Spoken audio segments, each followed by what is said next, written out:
pouquinho. Então, uma boa tarde a todos. Hoje é dia 8 de 11 de novembro de 2021.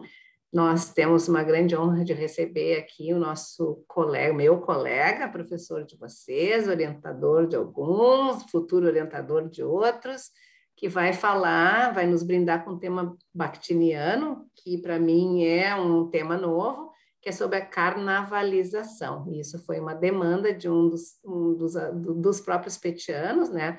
Nós temos esse evento, que são as palestras, agora que nós fazemos online desde que começou a pandemia. Então, é uma grande honra ter o Cláudio ter aceito falar sobre esse tema, né? Que permeia tanto a teoria da literatura quanto a linguística, né? Então, eu vou passar a palavra para Maria Otília, que vai apresentar o professor Cláudio. E aí, então, desejo uma boa fala, então uma boa palestra para o Cláudio e depois a gente abre para perguntas, né, e discussão. Tá bom? Obrigada, gente. Obrigada, Sam. Estou acabando um pouco rouca, desculpa, gente. O Cláudio, primo de Lanói, ele começou fazendo arquitetura e urbanismo lá na Faculdade Federal de Pelotas. Mas, graças a Deus, mudou para letras e também se formou em letras lá. Ele tem um mestrado em letras linguística pela Pontifícia Universidade Católica do Rio Grande do Sul, lá em 2008, e também doutorado em letras, também focado na linguística, na PUC também. Tem pós-doutorado na área de teorias do discurso e ensino. E atualmente ele é professor adjunto da Escola de Humanidades e líder do grupo de pesquisa de discursos em diálogos. Tem muita experiência na área de linguística, com ênfase em teorias do discurso, e atua principalmente nos temas de texto, discurso, enunciação e dialogismo. É bonito o escavador dele. Imagina, eu quero agradecer pelo convite, né? A Maria Otília, que entrou em contato comigo, muito obrigado, né? A Cristina também, né? A colega, né? Que abre então essa oportunidade para a gente falar sobre um assunto que estava conversando antes, né, Cris? É um assunto que eu não costumo abordar muito nas aulas, né? Mas que a gente vê que é muito produtivo. Agora eu revisando, né, ali os textos para preparar essa fala, nossa, né, a gente tem que dar uma revisada, uma arejada, como disse a Cristina mesmo, nos nossos conteúdos e ver o quanto é produtivo, principalmente nesse momento, né, em que a gente vive um período de tamanhos discursos autoritários, né, também discursos fechados. Então, justamente a carnavalização vem aí para literalmente rir desses discursos, né? Agora a gente já vai ver que o riso, né, é uma das características do discurso carnavalesco. Então, o riso como uma tentativa de tirar essa autoridade, né, não como uma forma de necessariamente desautorizar, mas para mostrar que a realidade pode ser diferente. Essa que é a proposta inicial. Tá? Então, dou boa tarde a todos, né? Já comecei atropelando já com teoria, né? Então eu dou boa tarde a todos, né? Os alunos do PET, tem orientandos, né? Tem pessoal então da linguística e da literatura, né? Talvez também da escrita, algo que me deixa muito feliz. E, na verdade, eu acho que essa nossa tarde aqui, ela reflete bem o pensamento bakhtiniano, né? Que nunca é um pensamento que fecha, e sim é sempre um pensamento que abre, né? Então, por isso que Bakhtin não fala só para a literatura, Bakhtin não fala só para a linguística, Bakhtin não fala só para a filosofia, né? Ele fala para todo esse público, né? Então, por isso que diferentes áreas podem ler Bakhtin e se servir dele, não só de Bakhtin, mas dos pensadores do círculo como um todo, né? Bakhtin, Voloshinov, Medvedev são os mais conhecidos, porque eles têm a falar sobre todas essas áreas, né? A questão dos estudos culturais também. E a carnavalização justamente vem nesse sentido, né? Então é uma proposta, é uma questão cultural, né? Que pela análise bakhtiniana acaba sendo transposta para a literatura, principalmente, né? Então, isso é que a gente vai abordar aqui, entender o que é, né, esse processo de carnavalização na obra bakhtiniana. Tá? Então, deixa eu compartilhar aqui com vocês, sei se eu estou atualizado.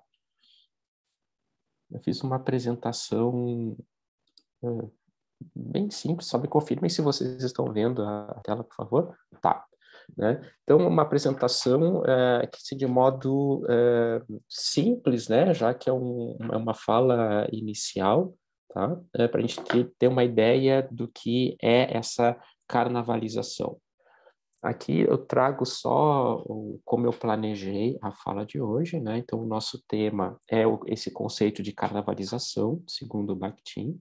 Eu coloquei 2 objetivos para nós. O primeiro, definir a cosmovisão carnavalesca e a carnavalização. Nós vamos ver que nós temos essa diferença, né? Essa cosmovisão carnavalesca tem a ver com a questão cultural, né? A carnavalização já seria a transposição disso para a literatura, e depois eu proponho uma análise rápida, né, de um discurso para a gente tentar enxergar essa carnavalização num discurso específico. Tá? Então, nós vamos usar a fundamentação teórica em Bakhtin, basicamente a concepção de linguagem, a questão do dialogismo e a própria carnavalização, e eu vou colocar aqui para nós essas 4 categorias de análise que estão lá no livro Problemas da Poética de Dostoiévski, né? Então, é um livre contato familiar entre os homens, né? Não consegui ler ali, né? A excentricidade, né? O mesalliance carnavalesca, que eu traduzi algo como um desalinhamento, e a profanação. Então, a gente vai tentar enxergar esses conceitos num poema do Álvares de Azevedo, que particularmente eu gosto muito, né? Que se chama É Ela, É Ela, É Ela, É Ela. Né? Então, nós vamos tentar enxergar como que a carnavalização acontece nesse poema por meio dessas categorias de análise. Tá? Eu quero que vocês fiquem à vontade, inclusive, para me interromper se tiverem alguma pergunta. Até eu prefiro, né, uma coisa mais dialogada do que uma exposição. Tá? Então, quem quiser, né, pode abrir o áudio e me interromper, não há nenhum problema. Tá? Bom, para a gente começar, eu não sei quanto que tempo eu tenho, Maria e Cristina, só para... O áudio, tu tens 30, 40 minutos. Fica à vontade. Tá, acho que está tranquilo. A gente sempre tem que partir, para a gente entender tanto a teoria bakhtiniana e qualquer teoria, né? Aí eu vou falar mais a respeito da linguística, que é o meu campo, né? A gente sempre tem que partir de uma concepção de linguagem, né? Porque é a partir daí que tudo se desenrola, né? Então, se eu tenho, né, uma concepção de linguagem que vai enxergar a própria linguagem como um sistema, né, é a partir daí que eu vou desenrolar todo, né, o meu estudo. Para Bakhtin e para os pensadores do círculo, né, é justamente a língua não é justamente um sistema, né? Ela, sem dúvida, né, ela acaba sendo um conjunto de regras, né, mas é sempre esse conjunto de regras situado histórico, né, e socialmente. Então, essa ideia de que Bakhtin vai trabalhar com a linguagem em sua materialidade real. Né? O que significa considerar a linguagem em sua materialidade real? Significa que essa linguagem ela tem um locutor, ela foi pronunciada por alguém, né? Significa que ela é direcionada a alguém, e essas pessoas estão dentro de uma relação social e histórica, inclusive ideológica. Então, todos esses elementos que envolvem, né, tanto o verbal quanto o não verbal, todos esses elementos vão ser considerados numa análise bakhtiniana. Aqui eu trouxe um trecho que eu acho bastante característico para a gente entender Bakhtin, quando ele diz que, na realidade, não são só palavras que pronunciamos ou escutamos, mas verdades ou mentiras, coisas boas ou más, importantes ou triviais, agradáveis ou desagradáveis, etc. A palavra está sempre carregada de um conteúdo ou de um sentido ideológico ou vivencial. Isso quer dizer que quando a gente pronuncia um enunciado, nós dizemos muito mais do que o conteúdo dessas palavras, né? Quando nós pronunciamos o enunciado, além do conteúdo, nós produzimos também uma avaliação sobre aquele conteúdo. Então, é nesse sentido que nós dizemos verdades ou mentiras, coisas boas ou más, né? Ruins, uma palavra mais autoritária, uma palavra mais aberta, tudo isso acaba transparecendo no nosso enunciado. Tá? Nesse sentido também, de realidade da linguagem, nós sempre temos que considerar que todo discurso ele é orientado, né? Então, a gente não vai fazer uma análise, né, bakhtiniana e fechar o discurso nele mesmo como se ele fosse autossuficiente, né? O discurso ele é orientado ao outro e ele acontece naquele momento dessa orientação. E aqui eu trago um outro trecho que eu acho também bastante bonito, quando ele diz que, através da palavra, defino-me em relação ao outro. Isto é, em última análise, em relação à coletividade. A palavra é uma espécie de ponte lançada entre mim e os outros. Se ela se apoia sobre mim numa extremidade, na outra apoia-se sobre o meu interlocutor. A palavra é o território comum do locutor e do interlocutor. Então, é uma passagem que eu acho sempre muito interessante, porque ela vai dizer justamente que, no meu enunciado, aparece uma relação interdiscursiva, aparece uma relação de intersubjetividade, né? Pelo meu enunciado, eu consigo enxergar a visão que eu faço do outro. Pelo meu enunciado, eu consigo ver se eu considero o outro no mesmo nível hierárquico que eu, né? Eu consigo ver se eu considero o outro de um nível hierárquico mais alto que eu ou mais baixo que eu, né? Eu consigo ver como que a gente vê isso, né? Pelas próprias palavras que eu uso, um grau mais formal, um grau mais informal, pela organização sintática, né? Pelo léxico que eu uso. Todos esses elementos combinados vão formar uma imagem do outro, né? E essa imagem do outro vai ser traduzida materialmente no enunciado. Por que isso é importante em termos aqui da carnavalização? Porque justamente a carnavalização vai tentar romper com essas questões de hierarquia que são mostradas no enunciado. Tá? Então, por isso que é importante a gente perceber que quando a gente produz, né, esse discurso mostra uma relação entre os interlocutores, né? E a carnavalização vai tentar romper com essa organização. Por isso que é importante nós falarmos nessa orientação do discurso ao outro. E, além disso, né, é claro que o dialogismo é aquele conceito fundamental para a obra bakhtiniana, né? A gente não consegue falar em Bakhtin ou nos outros pensadores do círculo sem pensarmos no dialogismo. Dialogismo é muito mais do que um diálogo, que seria a primeira palavra que nos vem à mente, né? Então Bakhtin estuda diálogo, né?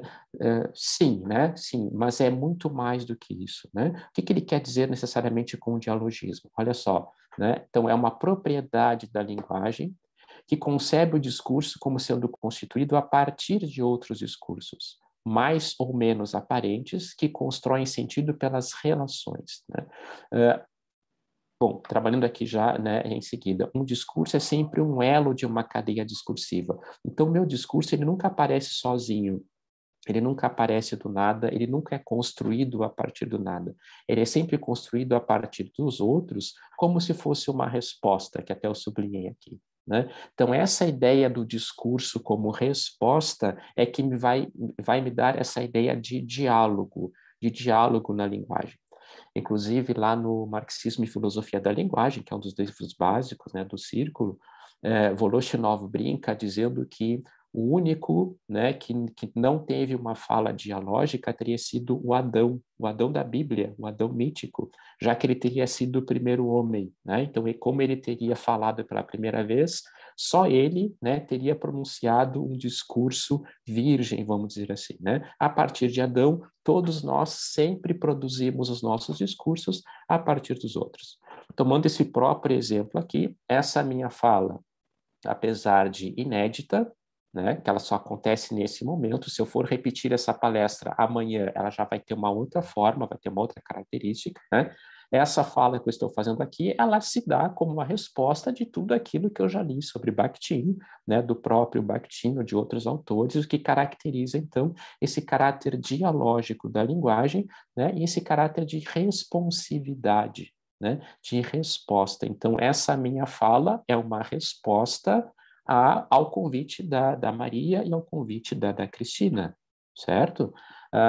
E a gente vai ver que, inclusive, esse processo de carnavalização vai ser também uma resposta ao discurso dogmático, ao discurso de fechamento, tá? Já vamos ver isso em seguida, tá? Então, essa ideia de resposta que caracteriza o dialogismo, como sendo inerente à linguagem, quer dizer, o locutor, ao proferir sua fala, o faz a partir de outros discursos, seja para confirmá-los, concordar com eles parcialmente, refá-los, etc., e isso de maneiras mais ou menos explícitas. Então, o dialogismo é fundante de qualquer discurso na visão bakhtiniana. E aí, então, a gente começa agora a entrar mais detalhadamente naquilo que é a cosmovisão carnavalesca e o processo de carnavalização.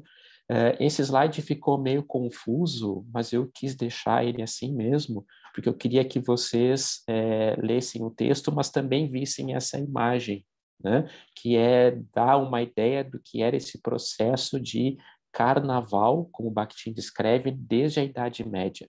Tá? Então, ele vai descrever esse processo nesse livro chamado A Cultura Popular da Idade Média no Renascimento, onde ele estuda, né, a literatura de Rabelais, e ele vai fazer um estudo muito detalhado, né, bastante profundo, em termos das festas carnavalescas na Idade Média, né, e como depois isso se traduz, então, em termos de literatura. Tá? Então, a concepção carnavalesca se caracteriza por uma alegre inversão do mundo estabelecido. Suspende-se a estrutura hierárquica, ridiculariza-se o sério e o oficial, anulam-se as barreiras entre o alto e o baixo, o sagrado e o profano, o grande e o insignificante. Tá? Então, vejam que a carnavalização, enquanto processo literário, não tem necessariamente a ver com o carnaval em si, né? Então, não é um relato de carnaval, não é um relato de festa, né? Mas, sim, é um procedimento esse que vai se caracterizar por esse rompimento das estruturas estabelecidas, tá? É o que vai caracterizar, então, a carnavalização, né? Então, se a gente pensar, não é o nosso objetivo aqui fazer um estudo, né, aprofundado do que era o carnaval da Idade Média, mas era aquele período em que um período oficializado, um período institucional, né, oficializado, inclusive pela Igreja, um período que antecedia a Quaresma, né, então aquele período de preparação para a Páscoa, e nesse período, vamos dizer assim, praticamente tudo era liberado, né? Então as pessoas extravasavam os seus demônios internos, vamos dizer assim. Então esse era permitido naquele período, né, esse extravasamento, para depois, né, iniciar o período então da Quaresma, que tinha todo aquele preparatório até o período da Páscoa, né? Então essas características desse período de carnaval, que é o que Bakhtin vai chamar de cosmovisão carnavalesca, que vai ser traduzido para a literatura por meio de alguns recursos que a gente vai ver logo em seguida. Tá? Então, essa cultura carnavalesca proclama uma alegre relatividade de tudo, e a possibilidade de um mundo diferente tem a ver com a construção de um mundo utópico também. Tá? Então, dá para ver aí nessa imagem o que seria, né, um carnaval na Idade Média, né? Então as pessoas totalmente liberadas aí de todas as questões hierárquicas, todos os impedimentos, né? Todo aquele verniz social nesse dia ou nesses dias, tudo era liberado justamente para as pessoas extravasarem. Tá?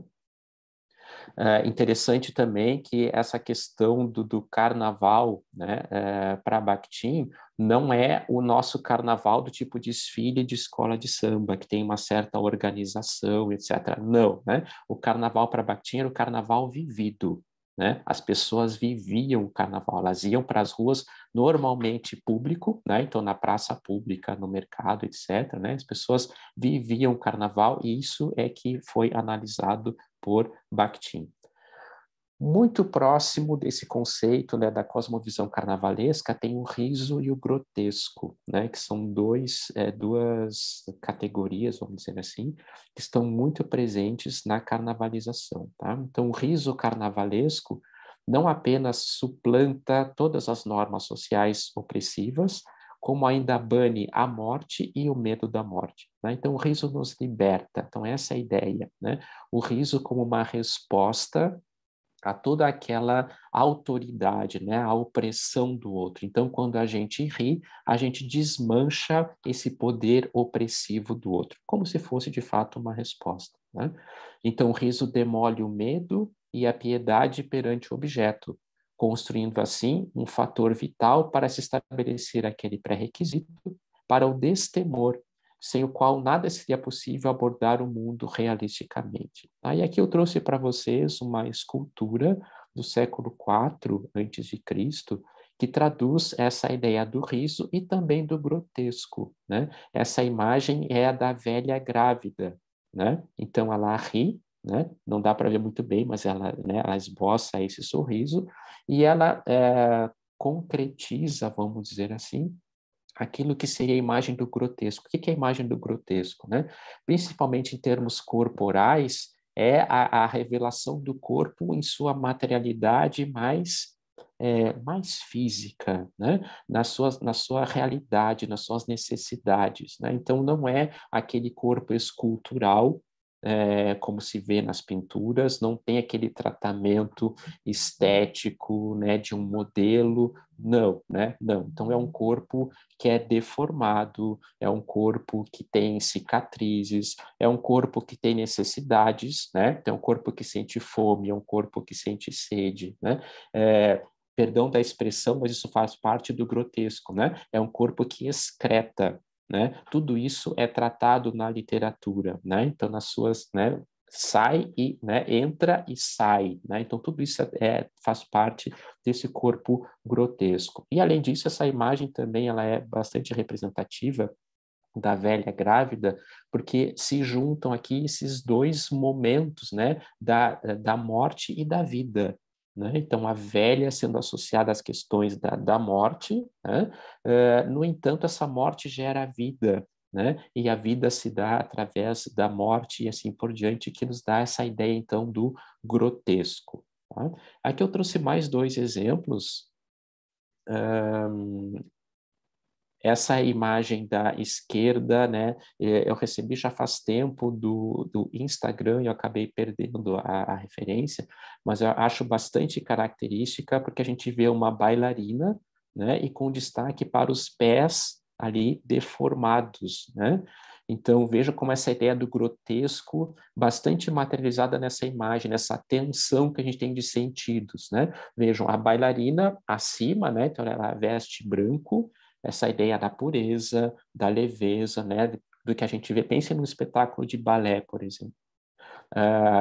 Ontem as minhas duas sobrinhas se apresentaram no balé, né, e foi belíssimo espetáculo, mas no final elas estavam reclamando que os pés doíam, né? Eu acho que representa bem essa questão. Então a gente vê uma beleza, a gente vê uma leveza e não se dá conta do quanto os pés das bailarinas sofrem, né? Então a gente vê nessa imagem essa materialização de tensão, né? Tensão daquilo que seria, inclusive vejam o próprio rosto dela, né? Aquele rosto impassível, sereno, que parece que não tem nada a ver com a dor dos seus pés deformados ali embaixo, né?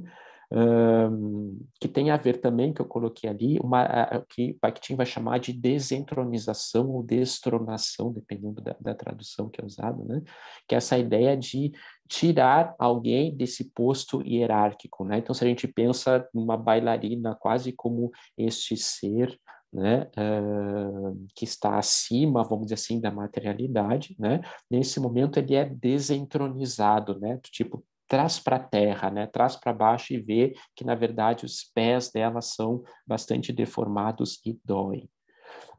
Aqui na figura da direita, então também trouxe um outro exemplo de uma pintura considerada grotesca. Então vejo ali que nós temos um homem que toca, né, um instrumento musical e observem o rosto dele, né, o rosto bastante, né, deformado, né, protuberâncias. A gente vê ali a questão do braço, né, a musculatura saltada. A gente vê o vinho, né, ali como a necessidade, então, do corpo. Não sei se vocês conseguem ver que tem um cachorro ali embaixo, né, parecem dois olhos, né? Então tem um cachorro que se introduz na cena, que deveria ser algo musical, algo tranquilo. A gente vê todos esses elementos, né, como se fosse, na verdade, uma festa numa taverna, né, na Idade Média, né, quando a gente vê todos esses elementos em conjunto, nos dando essa ideia, então, do grotesco. Tá? Então, todas essas ideias, o riso, o grotesco, a realidade da vida, né, os tormentos, tudo isso vai ser traduzido em termos de carnavalização da cosmovisão carnavalesca para Bakhtin. E aí eu trago, então, as categorias que Bakhtin vai considerar, e depois a gente vai levar essas categorias, então, para análise do texto. Tá? Então, a primeira que eu trago para vocês, elimina-se toda a distância entre os homens, e entra em vigor uma categoria carnavalesca específica, que é o livre contato familiar entre os homens. Tá? Aqui, homens como tradução, mas entre as pessoas, tá? Não é só o homem, pessoas de modo geral. Esse é um momento muito importante da cosmovisão carnavalesca. Os homens, separados na vida por intransponíveis barreiras hierárquicas, entram em livre contato familiar na praça pública carnavalesca. Então, a partir dessa categoria de contato familiar, Bakhtin nos diz que nesse período, né, de carnaval, essas questões hierárquicas são todas rompidas. Então, aquele que é o chefe vai se encontrar na praça pública com o seu subordinado, né? Aquele que é o rei também vai ser destituído, né, da sua realeza e vai estar no mesmo nível de todas as outras pessoas que estão ali, né? Então, essa ideia de que não há mais hierarquia. Então, é um elemento importante que vai caracterizar essa cosmovisão carnavalesca. O segundo elemento que Bakhtin vai nos falar é sobre a excentricidade, né? Então, é uma categoria específica da cosmovisão carnavalesca, organicamente relacionado com a categoria do contato familiar. Então, essas categorias, elas não são estanques, elas acabam, né, se misturando umas às outras, né? Então, essa excentricidade permite que se revelem e se expressem em forma concreta sensorial os aspectos ocultos da natureza humana. Tá? Então, aqui, nessa questão da excentricidade, é que vai se revelar o riso. Nessa excentricidade é que vai se revelar o grotesco. Né? Então, se existe um comedimento na hora de se alimentar, nesse momento aqui não tem comedimento nenhum. As pessoas lá vão comer com as mãos, né? Vão pensar assim, né?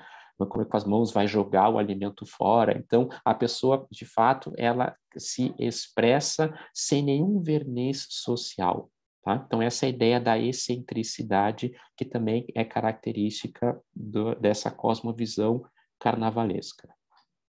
E depois, né, ainda tem a terceira, essa familiarização está relacionada, né, à próxima categoria, que ele chama de mésalliance, né? Então, é um termo em francês, que, em princípio, eu coloquei como desalinhamento. O que significa esse desalinhamento? É a junção de opostos, ou a convivência entre opostos, né? Então, o carnaval aproxima, reúne, celebra, combina o sagrado e o profano, o elevado com o baixo, o grande com o insignificante, o sábio com o tolo, o bonito com o feio, o agradável com o desagradável, né? O cuidado com o estético e o descuidado, e assim por diante. Né? Então, essa ideia dos desalinhamentos, dessas relações que não são esperadas, vamos dizer assim, né, num período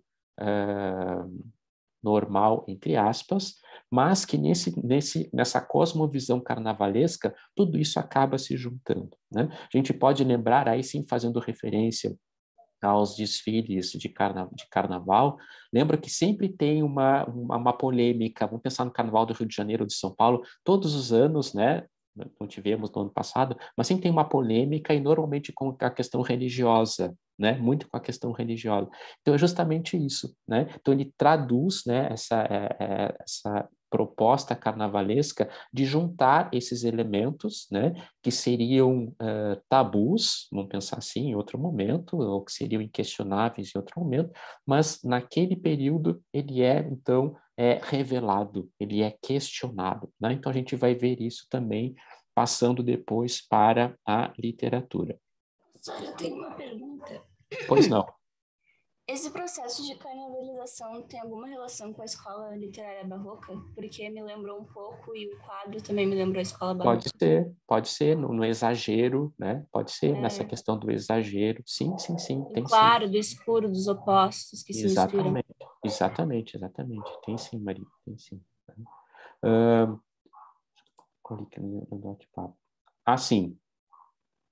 A antítese do Barroso ou Barroco, né? É exatamente isso. Então, a gente consegue ver, sem dúvida, né, essa ideia de trabalhar com os opostos, trabalhar com aquilo que é tensões, né? Trabalhar com tensões. E, por fim, a última categoria, então, que Bakhtin nos coloca, né, que é a de profanação, né? Então, essa é formada pelos sacrilégios carnavalescos, por todo um sistema de descidas e aterrissagens carnavalescas, pelas indecências, né, relacionadas com a força produtora da terra e do corpo, e pelas paródias carnavalescas dos textos sagrados, das sentenças bíblicas, etc. Né? Então, a gente vê aqui essa questão da profanação. Bom, de novo fazendo referência, né, à questão dos desfiles carnavalescos. Então, a gente vê santos ou santas ou figuras bíblicas, né, sendo expostas, né, sendo desnudas, né, e assim por diante. Então, a profanação tem essa força dentro do discurso carnavalesco. Tá? E aí, então, bom, aqui para fechar, né, o que seria, então, essa carnavalização, né? Então, todas essas características que nós falamos anteriormente, elas são perceptíveis, né? Elas são perceptíveis e são percebidas materialmente, seja em termos de ato, né, em termos de corpo, em termos de ação, e também em termos de, na literatura, em termos de palavras, tá? Então, são ideias concretos sensoriais, espetacular rituais, vivenciáveis e representáveis na forma da própria vida. Então, isso tem muito característico, né, na proposta do Círculo de Bakhtin, que é estudar sempre a própria vida, né, não só naquilo que é teoria, mas na vida real, na vida concreta. Tá? Que se formaram e viveram ao longo de milênios entre as mais amplas massas populares da sociedade europeia. Lembrando que essa característica do carnaval, ela vem antes de Cristo, né? Desde lá da cultura romana, já tinham aquelas festas aos deuses, né? Então, festas a Saturno, né? A Baco e assim por diante. Nós já tínhamos essas festas em que as pessoas eram liberadas, vamos dizer assim, das suas prisões do dia a dia, né? Institucionais, etc. Tá? Então, por isso foram capazes de exercer enorme influência na literatura, em termos da forma e formação dos gêneros. Tá? Bakhtin vai estudar, eu não trouxe aqui muito detalhe sobre isso, mas Bakhtin vai estudar os gêneros sério-cômicos, né? E esses gêneros sério-cômicos, então, aqui vão traduzir essa carnavalização. Nós conseguimos ver dois sentidos em termos de carnavalização, né? Num primeiro sentido, o termo, então, é utilizado para designar processos pelos quais se faz a transposição da lógica da cultura carnavalesca para a literatura erudita. Tá? Então, todas aquelas categorias que nós falamos antes, elas vão ser traduzidas em termos de discurso, e, em sentido amplo, remete a todo o processo que faz uma alegre inversão do estabelecido, e assim dessacraliza e relativiza os discursos oficiais, os discursos da ordem e da hierarquia, o discurso do sério e do imutável. Tá? Então, de um modo geral, né, de um sentido amplo, né, esse processo, então, que tira a hierarquia, né, que sacode aquilo que já é estabelecido, e, num sentido mais estrito, então, a gente enxerga isso em termos de literatura. A carnavalização permite que a consciência sócio-ideológica passe a perceber esses discursos como apenas uns entre muitos em suas relações tensas e contraditórias. Tá? Então, o discurso carnavalesco vai mostrar que o discurso dogmático, que o discurso autoritário é somente um. É uma face, ele não é único, né? Que eu posso subverter esse discurso, né, que quer se mostrar monológico e autoritário.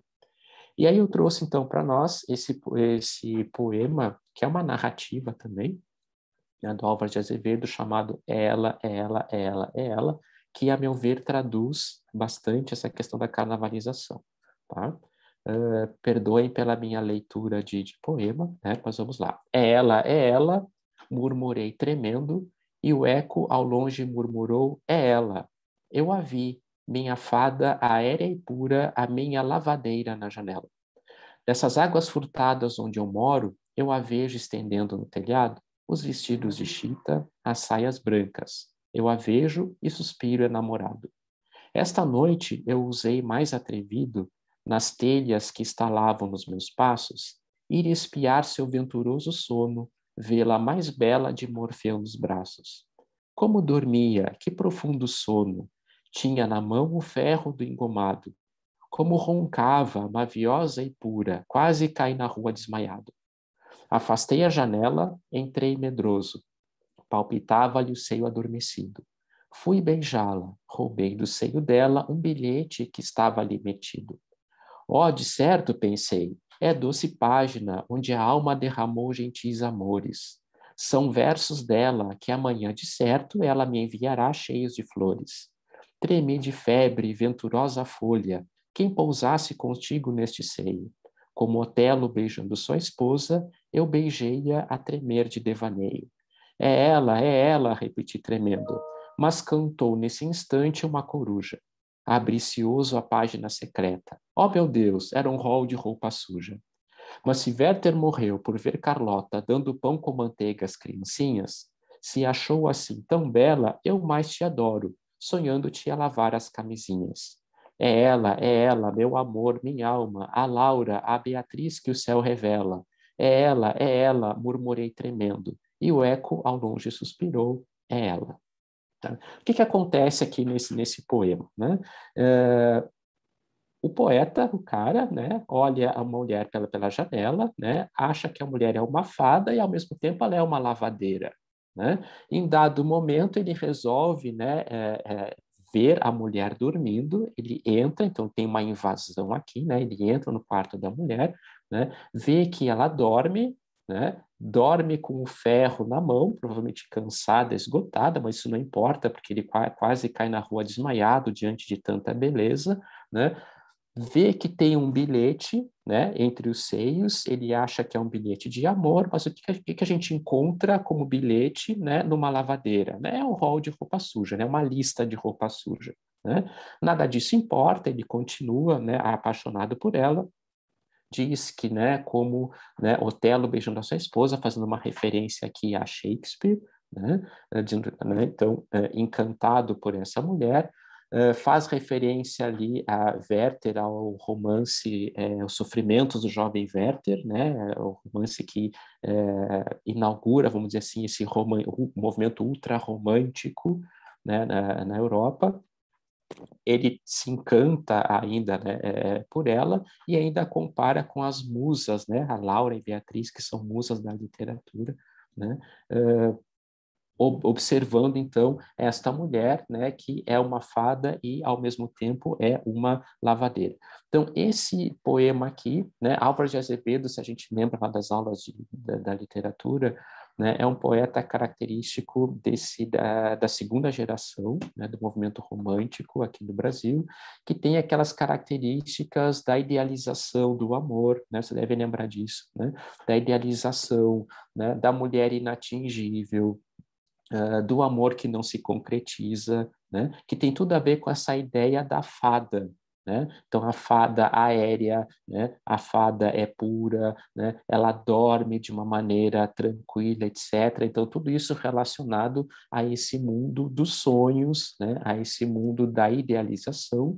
E, ao mesmo tempo, esse poema não deixa de ser uma paródia também, né? Porque ele traz essas duas linguagens, né? Esse diálogo, né? Usando já um termo bakhtiniano, esse diálogo com a realidade, né? Então vejam, trabalha com a idealização, mas na verdade eu mostro a realidade, né? Ela não é uma fada, ela é uma lavadeira, né? Ela dorme, mas ela ronca, né? Ela roncava maviosa e pura, a mulher ela ronca porque ela é uma mulher real.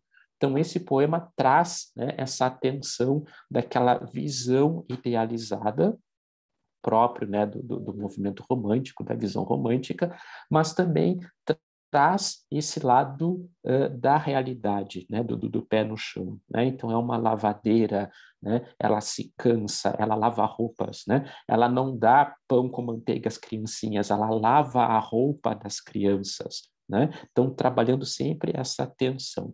Bom, e aí eu trago aqui, então, uma análise, né, sucinta daquelas categorias a partir desse poema, né? Então, se vocês lembram dessa questão do livre contato entre as pessoas, né, sem barreira hierárquica, vejam que ele rompe essa hierarquia quando ele resolve visitar esta mulher, quando ele resolve entrar no quarto dela, ele mostra o rompimento dessa hierarquia, né? Então, enquanto ele via, vejam que, deixa eu passar aqui, vejam quando ele dizia, né? Eu a vi, a minha fada aérea e pura, a minha lavadeira da janela, das águas, né, furtadas, onde ele... A água furtada é o último piso, né, lá de um prédio, né? Que hoje as coberturas são valorizadas, né? Naquela época o último piso era quase como porão, vamos dizer assim, né? Então, naquele momento, ele rompe essa hierarquia, né, de ver esta fada que estava distante dele, e ele se aproxima dela. Então, seria essa a primeira parte que caracteriza já esse processo carnavalesco, vamos dizer assim, nesse poema. Vejam que não tem nada a ver de carnaval em si, isso é bastante importante, tá? Não é festa, não é necessariamente festa, né? Mas já temos aqui um rompimento hierárquico. Depois, em termos da excentricidade, que é a segunda categoria que Bakhtin nos coloca, veja que nós temos um excesso de exclamações e de exageros de expressão, de sentimento, né?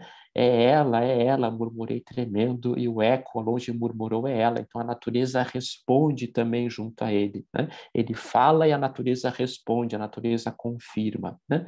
Eu a vejo e suspiro enamorado, quase caí na rua desmaiado, tremi de febre, venturosa folha. Então nós temos esse excesso, né? Esse excesso não, né? Essa liberdade, melhor dizendo, de se expressar, né? De expressar aquilo que ele sente, então trabalhando essa característica de excentricidade também do discurso carnavalesco. Depois trago para vocês essa ideia lá dos que eu chamei de desalinhamentos, que é essa junção de opostos, essa tensão de opostos. Então vejam, a primeira imagem mais clara que a gente vê é essa junção de fada e lavadeira, né? A fada como esse elemental, dizemos assim, distante, né, que eu não consigo pegar, né? Então ela é uma fada relacionada, veja, à distância, ela é aérea, né? Então ela não está no chão, ela é aérea, e em contraste com a lavadeira, né? A lavadeira justamente é o que tem o pé no chão, né? A lavadeira é o que lava aquilo que é sujo, né? Ela lava a roupa suja. Então veja que temos um contraste aí entre aquilo que é uma fada e aquilo que é uma lavadeira, né? Depois, como dormia, né? Que profundo sono, e como roncava a maviosa e pura, né? A maviosa é suave, alguma coisa assim, né? Então, vejam, tem um elemento cômico aqui, no sentido de como uma pessoa ronca de uma maneira pura, de uma maneira maviosa. Não combina, né? Não combina essa junção entre os elementos, né? Depois, os versos, que ele acha que são versos de amores, que ela vai enviar com flores, etc., mas, na verdade, era uma lista de roupa suja, que é o que o que se encontraria, né, junto com uma lavadeira, que, inclusive, ela dormia com um ferro na mão, né? E viram que nada disso mudava a imagem que ele tinha dela, essa adoração que o poeta tinha por ela. E, por fim, a questão da profanação, então essa rebeldia ao sagrado, essa rebeldia àquilo que é elevado. Trago de novo a ideia da fada e da lavadeira, esse contraste daquele mundo que é o ideal com o mundo real, e também essa aproximação que ele faz desta lavadeira, desta mulher, às musas inspiradoras, né? Então, Laura, que é a musa de Petrarca, Beatriz, que é a musa de Dante, né? E ele vai fazer essa comparação dessa mulher, né, com essas musas, profanando, vamos dizer assim, né? Trazendo, né, essas figuras que são da idealização, e ele acaba, né, trazendo para uma figura real, que é a figura da lavadeira. E eu já estou, então, finalizando, né? Então, tentei mostrar para vocês como que aquelas categorias que eram tão do carnaval, da cosmovisão carnavalesca, como que elas se traduziram nesse poema, né?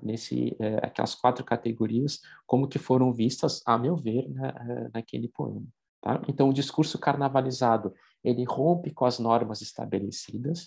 Essa é a característica fundamental, um rompimento de formas, um rompimento de hierarquias, é um rompimento de valores. Tá? Recorre à paródia. Então, o texto paródico, né, ele é bastante estudado por Bakhtin, que tem essa característica do riso, né, tem essa característica do grotesco no texto paródico. Suspende relações de hierarquia social, né, já falamos, essa ideia de desentronização, de destronamento, né? Então, aquele ser ou aquilo que eu não posso mudar, que está lá no alto, né, eu tiro do trono, eu trago para baixo, né? É nesse sentido. Né? Então, todos se encontram, vamos dizer assim, na famosa praça pública. Tá? Esse discurso carnavalesco, né, aí isso não essa frase não é de Bakhtin, eu que coloquei, né, mas ele pode ser considerado um discurso de resistência, de protesto. Né? Então, como eu falei para vocês no início da nossa fala aqui, né, nesse período que a gente vê tanto discurso autoritário, tanto discurso de fechamento, né? O discurso carnavalesco é um discurso que daria, né, uma resposta a ele dizendo não precisa ser assim, né? Pode ser de outra forma. Tira esse peso, tira esse poder, né? Revela que as verdades não são absolutas, mas são sempre relativas. Né? Então, o discurso carnavalesco ele não quer necessariamente acabar com a autoridade, não é isso. Né? Não é acabar com a autoridade, mas ele destitui, né, essa fala única, destitui essa fala de fechamento, dizendo que sempre pode ser outra coisa. Né? Então, é o que eu tentei mostrar para vocês então, nesse poema, né, da carnavalização, né, desculpe, né, do romantismo, em que vê, olha, né, é uma lavadeira, mas ela pode ser vista como fada, né? Ou é uma fada, mas ela pode ser vista também como uma lavadeira. Então, esses mundos se encontram. Isso é o que caracteriza bem, né, a literatura carnavalesca. Tá? Então, é isso. Eu acho que eu falei rápido demais, mas, enfim, para dar espaço para a gente conversar aqui, né, algumas referências para nós. Tá? E aí eu abro, então, agora, quem quiser fazer algum questionamento. Acho que eu posso encerrar o compartilhamento, né? Muito bem. Então, obrigado aí pela atenção de vocês. Bom, então, eu acho que foi perfeito o teu timing, tá? Temos 10 minutos aqui para conversarmos. Então, vamos abrir aqui para o pessoal comentar, perguntar, enfim, contribuir.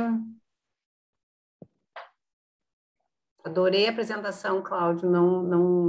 Realmente a gente ouve falar em Bakhtin, a gente ouve falar da questão discursiva, da enunciação. Eu não tinha conhecimento de todo esse escopo, né, da obra dele, nessa aplicação para a área da literatura também. Então, foi bem interessante. Sim.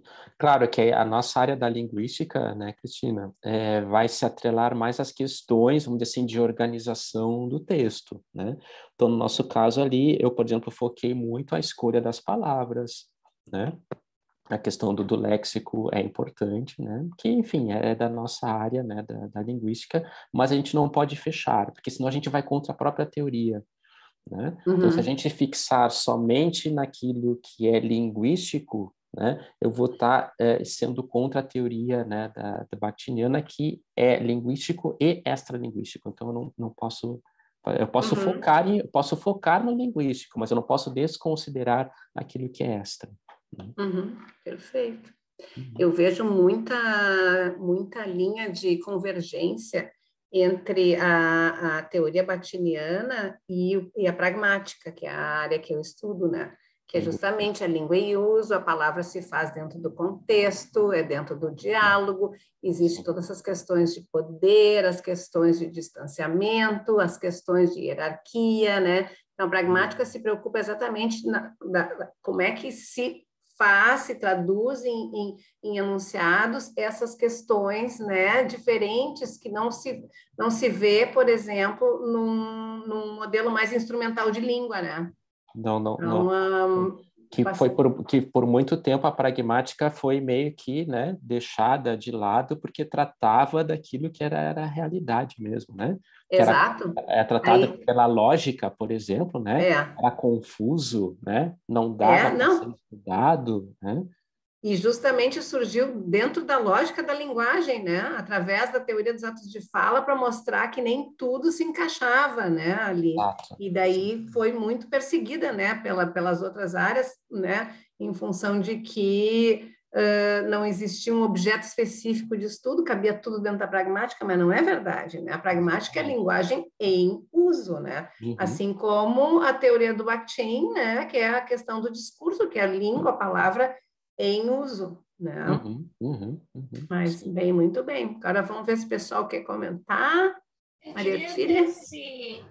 Eu não estou viajando muito, mas acho que o retrato de Dorian Gray, ele retrata bastante o conceito de carnavalização, né? Sim. O amigo que se apaixona pela moça, a moça se mata, não lembro direito, e dele se apaixona pelo moço, enfim, acho que retrata bastante esse grotesco com o belo. Sim. Essa ideia do duplo, né, é também bastante estudado. Então, o duplo do retrato, né, então, a questão do duplo, Bakhtin vai estudar muitas obras de Dostoiévski, né, ele tem uma atração assim muito grande, né, por Dostoiévski, ele vai enxergar muito essas questões da carnavalização nesse escritor russo, né? Então, essa duplicidade, essa tensão, né, duplo, em que um acaba assumindo uma face e o outro duplo assume uma outra face, né? Então, sem dúvida, sim, Maria. Dá para fazer um belo estudo sobre isso. A minha pergunta seria se as charges, se elas também poderiam ser consideradas dentro desse conceito de carnavalização também. Pode ser sim, né? No sentido que ela vai justamente trazer aquilo que, sei lá, não se pode falar, não se pode mexer, né? E ela traduz, sim, né? Claro, Tiago, com todas as consequências que isso pode dar, né? A gente já vê lá na Europa quanto problema deu com aquelas charges que envolvem questões religiosas, né? Justamente, pode sim. Lembrou muito essa questão do que se falou de destronar, né? Às vezes tu tira uma figura política de importância, né? Um presidente, ou naquele caso um profeta, né? Alguma coisa, e tu destrona ele. Isso as charges fazem, né? Com alguma frequência, por isso eu me lembrei, assim. Exatamente. Considerando, né, então, Bakhtin vai situar esses elementos dentro daquele período em que tudo isso era permitido, né? Então, a gente pode pensar no período do carnaval, da festa pública, isso era permitido, então não tinha consequências. Tem uma diferença aí, né? Então, naquele período, tudo era permitido, né? Agora, fora do período de carnaval, não, né? Aí já não... Isso teria uma consequência. Professora, eu só queria comentar que eu achei muito interessante essa sua colocação do discurso da literatura carnavalizada como um discurso de resistência, assim. Gostei. Enfim, achei muito interessante a forma de ler isso, de colocar isso. E talvez irei me apropriar dessa ideia na minha pesquisa, mas aí eu lhe dou os créditos. Sem problema, sem problema. Porque essa ideia justamente essa de mexer com aquilo que é o estabelecido, né? Essa forma de rir, né, diante daquilo que é uma imposição, é uma resposta, que inclusive pode ser uma resposta agressiva, sem dúvida, né? Quando a gente ri, tu tira todo o poder do outro, né, por meio da atitude do riso. Acho que a Maria e a Cristina... Não, eu só ia comentar que se a gente não tivesse TCC no currículo novo, eu ia procurar, eu já tinha a ideia do meu TCC, que seria conceito de carnavalização na obra O Retrato de Dorian Gray. Eu acho que ficaria legal. Mas nada impede de fazer, Maria, né? Toca a ficha, né? Não fica esperando o TCC, faz porque já é uma boa publicação. Ô, Maria Otília, projeto do PET, né? Projeto individual, estou aqui, eu adoro Oscar Wilde, pode contar. Então, mas é que o projeto do PET eu já tenho o meu, né? Que eu tenho que terminar. Pois daí começa o projeto. Não, mas é Isso. assim, a gente tem uma lista, né? Quem de nós aqui não tem, né? Uma lista, as ideias vêm, a gente vai colocando ali lista para artigo, né? É bem assim. Acho que a Patrícia quer falar. Patrícia. Ah, Patrícia, Não. como que pode ser um artigo? Sim, né? Sim, sem dúvida. Sem dúvida. Sabe o que me veio à mente agora? A questão de nós estamos no momento que a gente vai adotando ritos e cultos de outras culturas, né? Então, por exemplo, o Halloween está muito forte aqui no Brasil agora, né?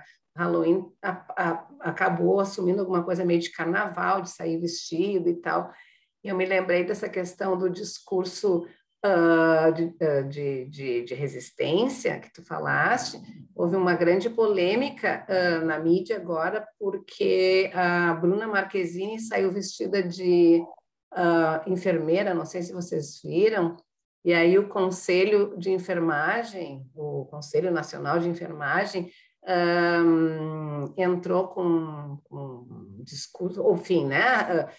Foi a mídia, foi a público reclamar, né? Da questão da vulgarização, né? Da imagem do enfermeiro. Aí os comentários eram, ué, mas se no carnaval pode, se no carnaval todo mundo sai de enfermeiro, sai de policial, sai de sei lá o que, né, de várias outras profissões, né, então, né, não, até que ponto é ofensivo, até que ponto não é ofensivo, então, só eu me lembrei, né, de fazer esse paralelo. É perfeito, né? Talvez aqui, não sei, né, eu vou chutar, mas no Brasil a gente faz já uma apropriação, né, é um Halloween brasileiro, né, talvez, né, nesse sentido. A questão da máscara também é algo bem interessante, né? Assim, no carnaval, o uso da máscara, que é justamente, né, para apagar a individualidade, então, para liberar a pessoa a fazer o que ela quer, né? Então, para não ser confundida com aquele ser, né, no dia a dia, então ela coloca uma máscara, então ela pode extravasar, né? Ou como a gente vê lá, libera os seus demônios internos. Depois que tira a máscara, bom, aí volta para o seu lugar, na sua instituição, né? Tá tudo certinho. Lembrando sempre, então, que o nosso interesse não é estudo dessa questão cultural, mas, obviamente, é como isso se traduz na linguagem, tá? Essa é a ideia. Então, por isso que Bakhtin vai estudar toda a cosmovisão carnavalesca, que é todo esse estudo, né, da festa popular em si, e a carnavalização é a transposição disso para a linguagem. Tá? Então, que não tem nada a ver com a festa em si, mas é esse procedimento todo de romper com normas, romper com hierarquia, romper com aquilo que é institucionalizado.